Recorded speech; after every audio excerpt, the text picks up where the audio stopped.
നഷ്ടങ്ങളുടെ നടുവിൽ ഇങ്ങനെ നിൽക്കുന്ന സമയത്തും ഒറ്റപ്പെടുന്ന സമയത്തും കണ്ണ് നിറയുന്ന സമയത്തും ഒരുപാട് പ്രാർത്ഥിച്ചിട്ടും ഉത്തരം വരാതിരിക്കുന്ന സമയത്തും തകർന്ന മനസ്സോടെ പടച്ചോനെ നിന്റെ വിധിയിൽ ഞാൻ ഓക്കെയാണ്, ഞാൻ സംതൃപ്തനാണ് എന്ന് പറയുന്നിടത്താണ് ഒരു അടിമയുടെ സമർപ്പണം, സബ്മിഷൻ സ്റ്റാർട്ട് ചെയ്യുന്നത്. അതാണ് ഇബ്രാഹിം നബി അലൈഹി സ്വലാത്തു വസ്സലാം നമുക്ക് പഠിപ്പിച്ചു തന്ന ഇസ്ലാം. പടച്ചോൻ നമ്മളെടുത്ത് നിന്ന് ഡിമാൻഡ് ചെയ്യുന്ന എന്താണെന്നറിയോ? നമ്മുടെ അറിവോ പൈസയോ പദവിയോ ഒന്നുമല്ല, നമ്മുടെ സറണ്ടറാണ്, സബ്മിഷനാണ്. ഇബ്രാഹിം നബിയെ പോലെ പൂർണ്ണമായിട്ടുള്ള കീഴടങ്ങലാണ്.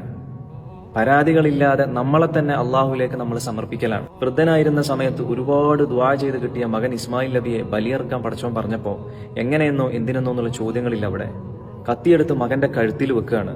പടച്ചോൻ പറഞ്ഞതിന് മുന്നിൽ തന്റെ യുക്തിക്കൊരു ലേശം പോലും വില കൊടുക്കാതെ, പ്രസക്തി കൊടുക്കാതെ ഇബ്രാഹിം നബി സറണ്ടർ ആവാണ്, സബ്മിഷൻ ചെയ്യാണ്. ഇന്നത്തെ ബുദ്ധിജീവികളെന്ന് അവകാശപ്പെടുന്നവരെങ്ങാനും ആ സമയത്ത് അവിടെ ഉണ്ടായിരുന്നെങ്കിൽ ഇബ്രാഹിം നബി അവര് ഭ്രാന്തൻ എന്ന് വിളിക്കുമായിരുന്നു. സ്വന്തം മകൻ എന്ന ഇഷ്ടത്തെക്കാൾ റബ്ബിന്റെ തീരുമാനമാണ് വലുത് എന്ന് അദ്ദേഹം തെളിയിച്ച ആ മൊമെന്റിലാണ് അത്ഭുതം സംഭവിക്കുന്നത്. തന്റെ അടിമയുടെ അപാരമായ സമർപ്പണം, അപാരമായ സബ്മിഷൻ കണ്ട റബ്ബ് ആ കത്തിയുടെ മൂർച്ച കളയാണ്. പകരം സ്വർഗത്തിൽ നിന്നൊരു ആട്ടിൻകുട്ടിയെ ബലിയർക്കാൻ നൽകുകയാണ്. ഇനിയിപ്പോൾ ഇതൊക്കെ കേൾക്കുമ്പം സ്വയം ബുദ്ധിജീവികളെന്ന് വിശ്വസിക്കുന്നവര് മായാവി കഥയെന്നോ ബാലരമ കഥയെന്നൊക്കെ പറഞ്ഞ് പരിഹസിച്ച് തള്ളിക്കളഞ്ഞേക്കും.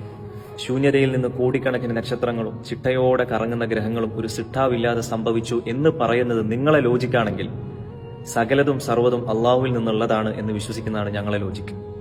നിങ്ങളെ യുക്തി അവസാനിക്കുന്നിടത്താണ് ഒരു മുഅ്മിനിന്റെ വിശ്വാസം തുടങ്ങുന്നത്.